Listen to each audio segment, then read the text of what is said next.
أجمعين أما بعد أشهد أن لا إله إلا الله وأشهد أن محمدا رسول الله لا نبي بعده.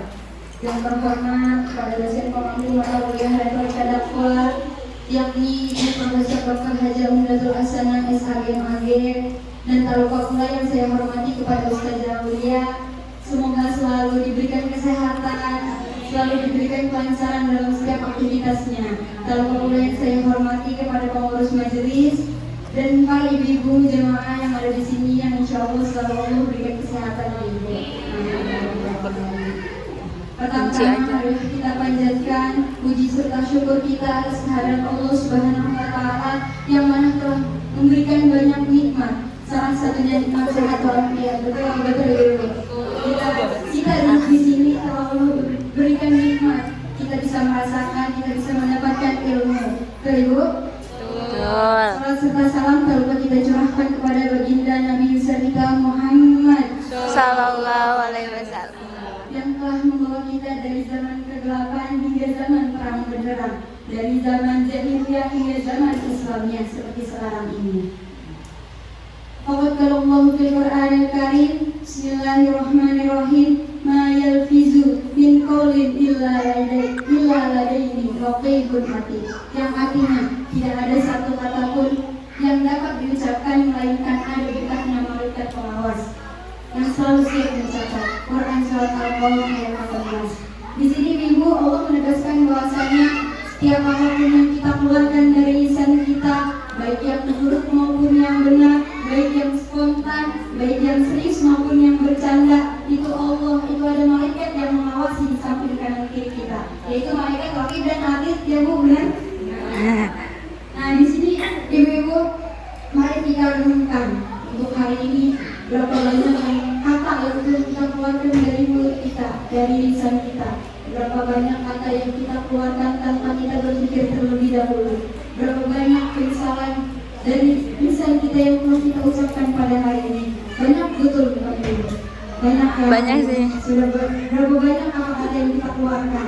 Tak terhingga. Tapi di sini Ibu, dalam Islam lisan itu dipandang bagian tubuh yang paling kecil, namun dampaknya paling banyak bebannya Ibu. Walaupun dia kecil, dia sangat berbahaya, tajam gitu ya. Nah, di sini juga pada hari dimana kita nanti diberikan di hadapan Allah Subhanahu wa Ta'ala, sekujur tubuh kita dari atas hingga bawah, dari mulai mata, rambut kita, tangan kita, jari jemari kita, sampai pun kaki, dan ada salah satu anggota tubuh kita yang kita gunakan tanpa dipungut biaya, yang kita gunakan tanpa izin terlebih dahulu, yang kita gunakan tanpa berpikir dahulu, itu adalah lisan kita. Dimana lisan kita ini dapat menembus titik ucapannya itu menyakiti orang lain, tajamnya itu melebihi pedang. Betul. Maka ada pepatah Arab mengatakan salamatul insan fi hifzil lisan. Keselamatan seseorang itu terletak pada lisannya. Maka dimanapun tempatnya, pada siapapun lawan bicaranya, hendaknya tidak berhati-hati dalam menjaga lisan kita. Manusia yang selamat itu manusia yang bisa menjaga lisannya itu. Ada dua solusi di mana kita bisa menjaga lisan kita.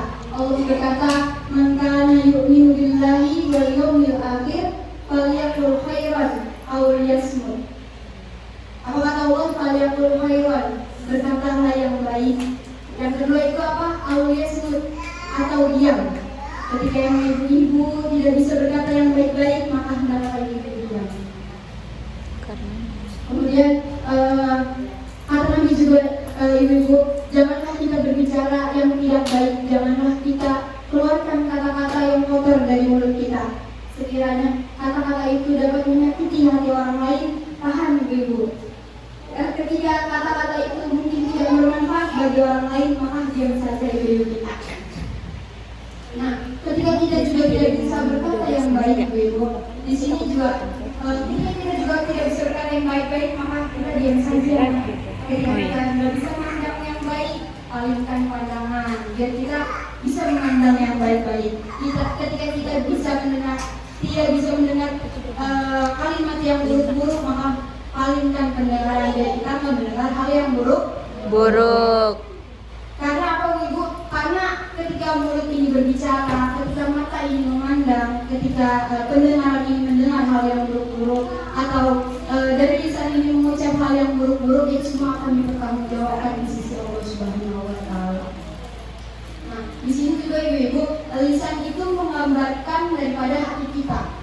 Ibaratkan teko yang memang kita isi dengan air jernih, maka ketika kita tuangkan ke dalam gelas, teko itu akan ada, gelas itu diisi dengan air jernih. Ketika teko itu kita isi dengan air keruh atau air kotor, maka ketika kita tuangkan ke dalam gelas, yang ada di dalam gelas itu air keruh dan air Kotor. Begitu pula dengan ucapan-ucapan yang keluar dari mulut kita. Ketika di mulut kita ini keluar kalimat-kalimat yang kotor, keluar kalimat-kalimat yang buruk, maka otomatis dalam hati kita, pasti di hati kita itu ada kotoran Ibu.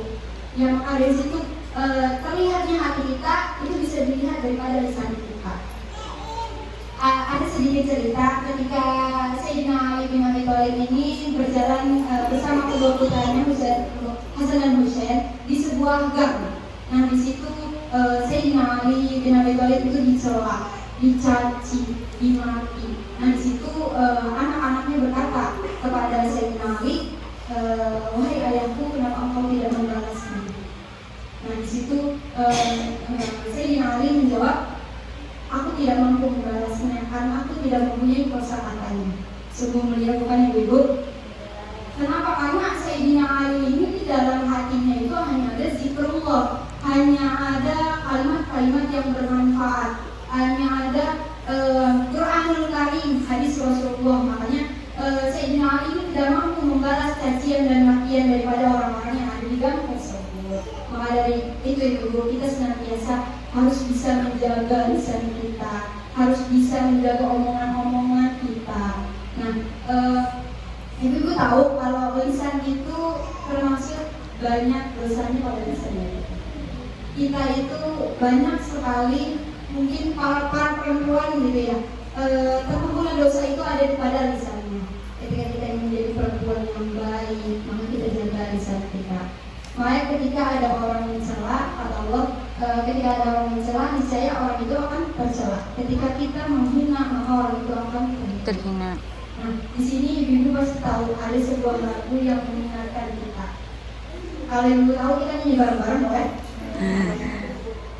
Jagalah Hati jangan kau nodai, jagalah hati jangan terlara hidup ini. Jagalah hati, jangan kau nodai, jagalah hati, cahaya Ilahi. bila hati kian bersih, pikiran pun ikut jernih, semangat hidup dan gigih, prestasi mudah diraih. Namun bila hati keruh, pikiran pun jadi gemuruh, seakan dikejar musuh, dengan Allah akan jauh. Nah, itu Ibu. Ketika hati kita kotor, ketika hati kita banyak kotorannya gitu, batin juga terasa resah gitu Ibu. Betul Ibu? Betul. Sama Allah juga kita bakal dijauhkan. Maka dari itu kita sama-sama harus bisa menjaga lisan kita, harus bisa saling mengingatkan, karena banyak kata-kata yang keluar dari mulut kita tanpa disengaja, tanpa dipikir dahulu, itu akan menyakiti hati orang lain. Mungkin ada pepatah Inggris mengatakan silent is gold. Apa itu artinya? Tahu nggak?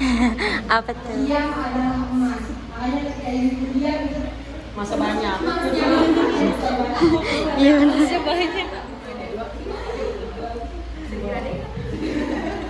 Mungkin banyak dari saya, masih banyak kekurangan yang ada pada diri saya.